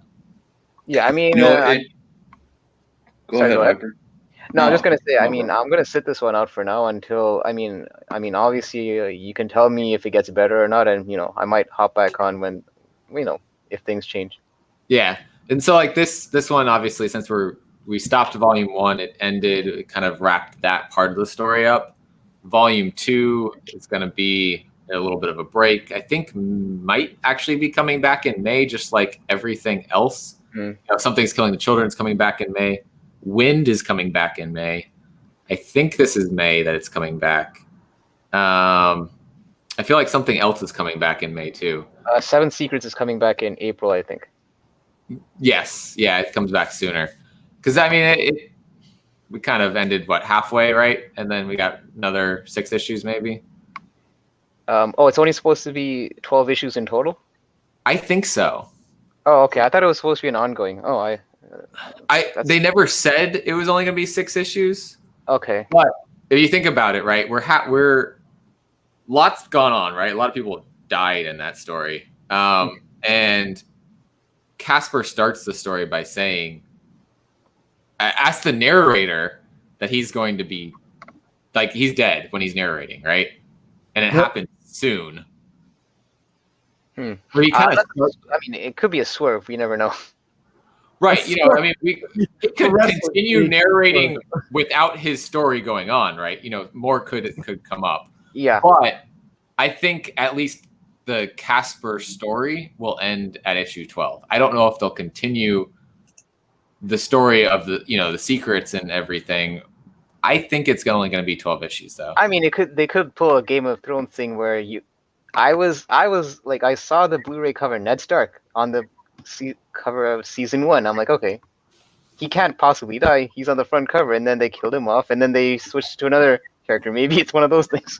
Maybe, yeah. I mean, I would love for them to continue telling that story, right? Because I think it would be a great story to adapt into like an animated show or maybe even live action if they do it right. But I think animated is probably going to give it more justice, like Invincible's getting. Yeah. But it's it's good. We got Ian from Hood Rat Comics. They were doing their investment show this morning, I believe. Yeah, I gotta definitely check that out also. All Strands. If you read the first page of the story, you find that out. No, is he talking about my Game of Thrones spoiler? Because come on. Oh, maybe. How long has that series been on? Technically, the Three-Eyed Raven's on the throne for season 1 cover too. Which, I mean, That's another South Park episode, actually. The thing about spoiling Game of Thrones. Remember? He said someone went back in the past and wrote books about the show. Anime version of Seven Secrets. That would be dope. That would. It does have a very a manga style to it. It does. Absolutely. Which is why I think I've been enjoying it because I haven't read a lot of that kind of stuff. So that's a good way to maybe even use that as a bridge into that, right? Have you guys been reading this at all? You know what? I've been picking this up just because I think I heard you were picking it up, and I've heard a lot of good things about it. I'm probably gonna wait until because this, I think, it wraps up in 6 issues, right? I'm not sure, but I can see it wrapping up in that many. I've been enjoying this. It got super creepy in the last issue or 2. The first 2 issues were setting up what's going on in the city, kind of building up this mystery of why must they rake the Leafs and not play in the Leafs and all that. That's really interesting, actually. And so then issue 4, or end of issue 3 and then into issue 4, we start getting why that is the case. And so I might need to check that out. Yeah, only Vault Comics could make yard work look interesting. Yeah. Right. Yeah, it's super like this. The woman and her child moved to the city because her mom had died. I think left her the house or something, and it's just like she doesn't know anything about what's going on. She left there when she was young, and so she's actually kind of blocked out some things from her memory of like what happened when she was a child. And so she doesn't remember some of these bad things, and like essentially the reason all of this fear exists. So it's definitely got this cool like suspense and build up, and then we start getting some payoff. So I think this issue is going to be real good. I really need to check that out then. Yeah, I remember that issue 1, the first print, I think was going for like 20-25. I had to actually settle for getting a second print of that issue. Yeah, when it first came out, there was a lot of hype. I don't remember if it was optioned or something off the bat or what the case was, but there was lots of hype about the story. That's died. Like, I haven't heard a word about it since like a week after it came out. I got lucky and found issue 1 at another shop, like about 45 minutes away, just sitting on the shelf. So that's how I got issue 1, and then I picked up the second print because that was a cool cover. Yeah, but this series of covers has been cool too. These are, I think, the neighbor kids, which she lets play in the Leafs that she's raked up, and then the mom like loses it. But I don't know. I like it. It's one to be on the lookout for. Again, every book I feel like is a horror genre book recently. Yeah, that genre seems to. I mean, I'm hoping it's not a case where it gets too oversaturated. Right now, I feel like we have a lot of good titles, but Yeah, well, I thought this was on FOC last week, but they might have extended it. Cult of Dracula #1. I thought I heard some buzz on this, but I don't remember what I feel like it was a different cover. I mean, that's the book you were showing last week. Well, yeah, it's cover B I was showing last time because I liked it better. Yeah. Oh, I like that. Yeah, it's not for me, but it sounds like it'll be a good vampire story. And it's a 6-issue story. This is the cover. That's show. a total This is the Shannon Mayer cover. Who he does a lot of good art. But yeah, I mean, Source Print, they're relatively smaller indie company, so got to give them. Ultra says it was on FOC last week. Yeah, and those are the books that if you want it, you definitely want to put that order in before FOC, because chances are, unless you're in a big shop, you're not gonna see a lot of those copies on the shelves. Right, exactly. This is one of those examples of you got to get your order in early. It's going to be under ordered. And so if there is buzz on it the week before it comes out, and then people start scrambling for it, and then you see the eBay prices go up.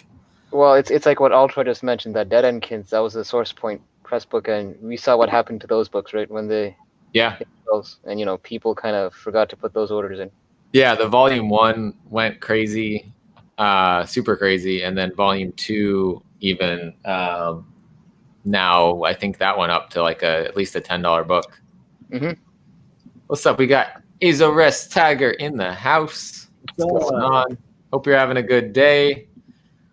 We're almost wrapping up, and that's going to be perfect timing because in about 10 minutes, Phil goes on Comics Talk Weekly, whose link is in the description. It should say coming up next. And if you're not already subbed up, hit the subscribe button, that bell notification. Yeah, you're missing out if you're not already done that. Do all those things. Do the things. Do the YouTube things. That's how I like to say it. Press the buttons. Were you reading this one, Hyper? No. Was Face reading this? I don't know. Face might have been reading this one. I picked up issue 1 and it was nothing that pulled me in. I felt like What'd you expect? It was Red Skull putting on a comedy routine. that's not what the first issue was. I thought it was like red. Honestly, this looks more interesting than issue 1. Like I stopped it because it was just it was that not interesting. Issue It almost I felt looks like there was going to be something more interesting happening. I don't know. Issue 1 underwhelmed me. It kind of looks like. Is he cosplaying Dazzler? Well, no. What I was thinking. Red Funny Skull is Dazzler. cosplay Dazzler is doing comedy routine. It looks like Red Skull got driven to the bunny ranch by hairy old fat guy. It turns out actually the butcher and Harold Fat Guy killed him.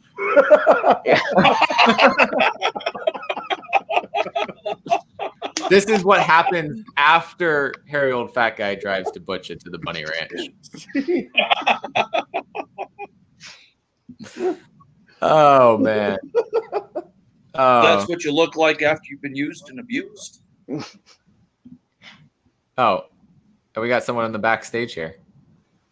Oh, hey. What's up, Caroline? Hey. What's up, Caroline? We're going to jump in real quick. Yeah, I made for it. 9 minutes. For the last few Nice. minutes. Yeah. Nice Captain America shirt. Gotta represent. We've got Maniac of New York, #2. Which I like to say Tank is the Maniac of New York. I was gonna That's a say, book I've seen a lot of people talking about. if you've been to New York, is that title really unique? It was an interesting story. We've got like this agent who's been stuck on this case because she snitched on another police officer who was not doing good things. And so they've been giving her the hardest case to crack, right? And they pin every murder on the Maniac of New York. And so then it becomes her problem, even though it's not necessarily a maniac murder. And then I forget who the other person is that's involved, but I think she's from some other outside thing and all ready to tackle this and try to figure out who the maniac is and how they can save the people of New York from the maniac. And you get this jaded agent who's been stuck with this case, and she's just like, people of New York done this, we've done this, you get no point. And so we see kind of by the end of the first issue that maybe that agent's now more willing to try to tackle this. And it ends with essentially knowing that the Maniac of New York has just gotten on this new automated train. So there's no workers on the train, but there's 200 something people on the train. And we know the Maniac's on there. So Dang. I've been to Singapore before, and Singapore has a fully automated train system. I mean, we're talking 90 trains throughout the country going at one given time. So that's a really creepy concept from what I can tell you about. You could be the only one on the train. It's possible. So, wow. Yeah. So, I mean, and also the cool thing at the end of it gives you this map of the areas where he's had large killings. So it's kind of creepy. that's pretty interesting. I wouldn't have been interested in that based just on the cover, but based on what you just described. I just hope this doesn't give a blueprint for would-be murderers. Yeah, that just got a lot more. You know in how depth many than murders anybody else has have done. come from novels and comics? I mean, it started with a murder in Times Square, or a mass murder in Times Square on New Year's Eve, with just his knife, and they couldn't kill him, and then he got away. So that's how this whole thing started. Well, I mean, given today's situation, I don't think you should worry about any mass murders in anywhere public, let alone Times Square. Right. Is anybody in Times Square right now? Yeah, there's not anybody in Times Square. I don't know about you guys, but did anybody else just immediately think of Jason Takes Over Manhattan with that cover? So there is this That's possibility pretty that much what everyone's been equating it to. is based off of that. I mean, we do get this hint of the fact that his first killings, which is the person who's coming into this case, has a personal connection because she was at this this camp at a lake, and some Good fellow Lord. counselors and probably the kids that were at the camp got murdered by some guy, and they never caught the guy, and she thinks it's him, and so she thinks that those were his first kills. So there's definitely Yeah. Jason, Definitely, yeah. but yeah, that I've heard that directly, the Jason and Manhattan thing, like for sure. I like the. You guys know there's like a conspiracy theory that those slasher movies like that, were actually financed by religious organizations to stop teenagers from having sex.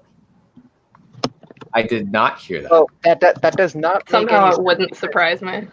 But there's That's the actually basis upon most horror stories. But wait, hold on. There's actual sex scenes in the movie though. I know it's a crazy. I know, but they're like, well, you just put a little bit out there, whatever. But yeah, And the consequence is you're going to get murdered by Jason. Yep. Yeah. You have sex. You do the thing and you you're die. gonna die. I mean, You Just have don't- sex, you're going to get pregnant and die. Yeah, I mean- that's the whole reason why supposedly they did that or whatever. I mean, it's a conspiracy theory, whatever. it is. I mean, just Yeah. don't do it. I guess in a tent. I don't know. Don't do it in a cabin in the woods. Yeah. Redemption number 2 of 5. This was Nola's pick. He liked Redemption number 1. We got this like Western vibe going on. I don't know too much about that other than the Western vibe. And it's AWA Upshot, so smaller. Again, another smaller publisher. Oh, we still got more. I'm going to try to run through these real quick. We got 2.5 minutes till Phil goes on. I'm gonna drop out. That way, I'm not a distraction. I recommend everyone else. Go check out Travel Later, guys. Nuclear's channel. He's got lots of stuff going on every day, it feels like. So be sure to sub him up. Catch you later, Danny. Scouts. I think I'm going to do the same so you can just skate right through these, get to it.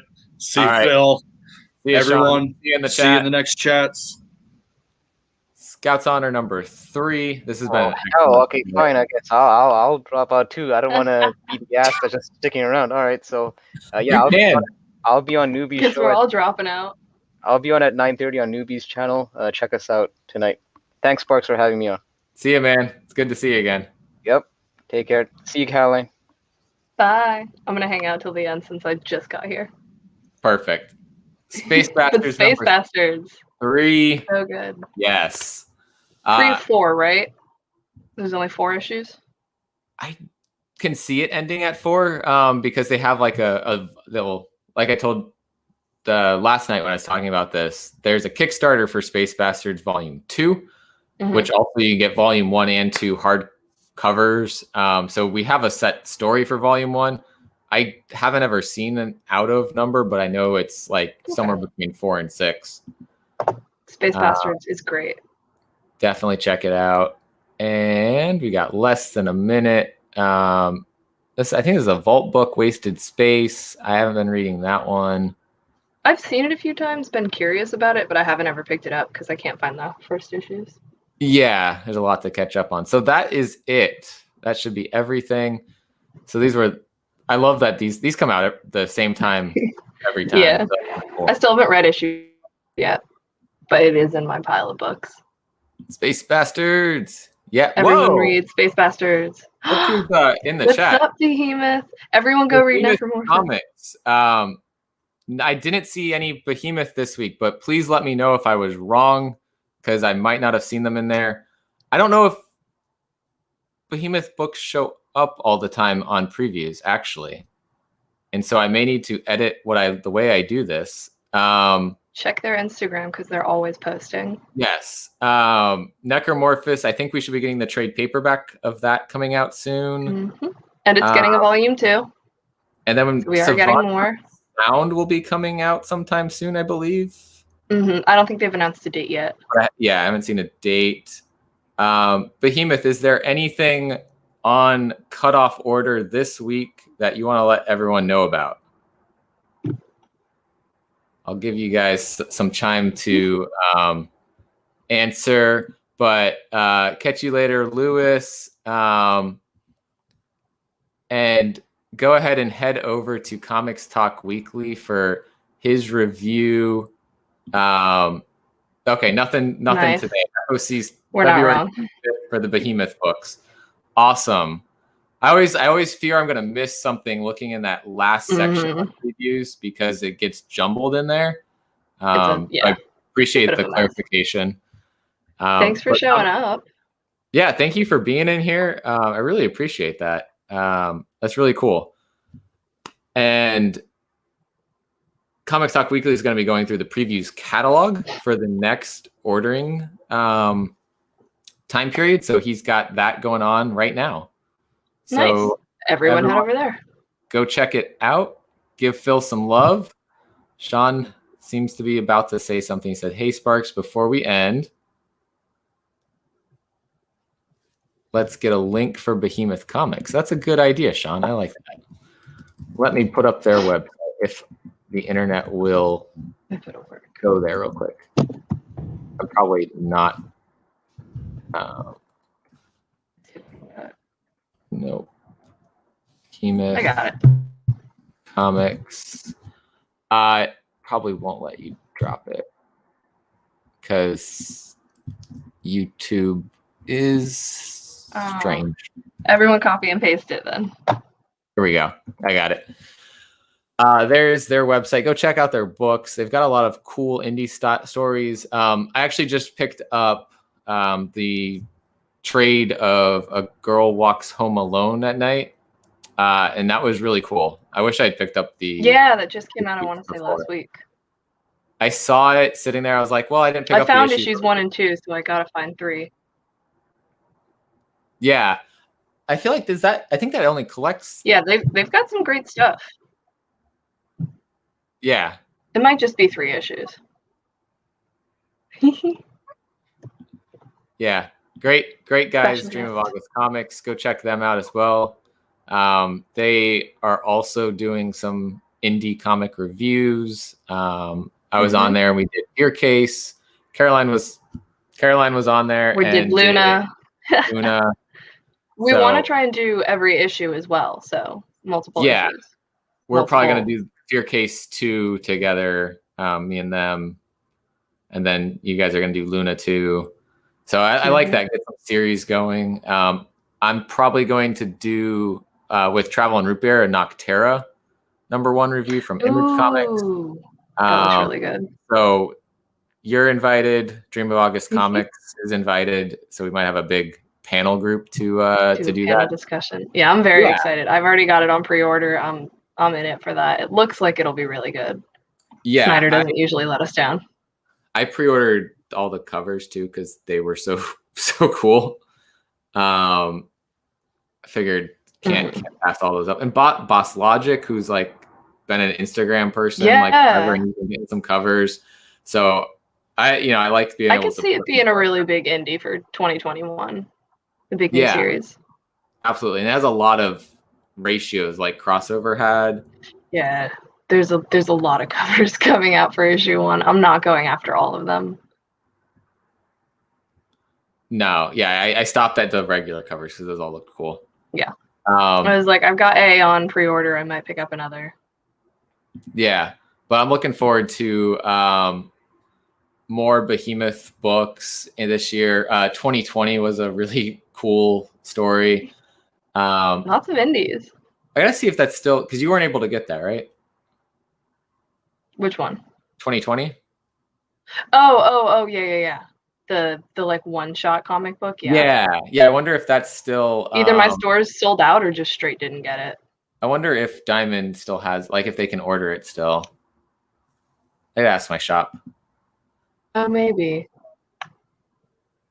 Might be the case. So Yeah. The giant samurai, or not samurai, this giant babies. oh my god, yeah. Yeah, once they get to me, I'll let you know as soon as I read them. But yeah, we'll wrap up here so that I'm not going into Phil's time. But thank you everyone for watching. Thank you Behemoth Comics for coming in here. I really appreciate that. Yeah. We both love your comics that you've been putting out recently. So everyone who hasn't checked out a Behemoth comic, go to their website, see what they have, see if there's any Pick stories one. that interest you. We both recommend Necromorph. I highly recommend Necromorphous. It's a great series. And actually, I mean, maybe 2020 is even orderable from their website. This is the one that I saw them post about, actually. If you go straight to their website, Stargirl. Yeah, I saw that. Straight on the website when you go there. That looks very interesting. So that'll be, it looks like it's episode 1 and episode 2. They're already sold out on their website. Interesting. Damn. Are they look like they might be trades based on the price. Maybe, yeah. Yeah, because the A Girl Walks Home Alone at Night was like $10, I think. Mm-hmm. Yeah, so they got looks like some volume trades on their website right now. Oh, it says it releases in Q4 of 2021, and it's too far off to pre-order. So I think it's up, but it's not available yet. It's like there we go. When all the stores put their exclusives, it's sold out, so you can look at it and pull the page up, but not check out yet. Perfect. So until it's ready to be pre-ordered. Sweet. Well, we'll say goodbye to everybody. Are you going on any more shows coming up? 3 in a row. Yeah, I got things to do today. I got to do laundry. Got to get ready for work. Got the NSO show. Got to check that out. Oh gosh, they're gonna take my money. Got to spend all my money. All right, guys. All right. See you, everybody. Go over to Phil's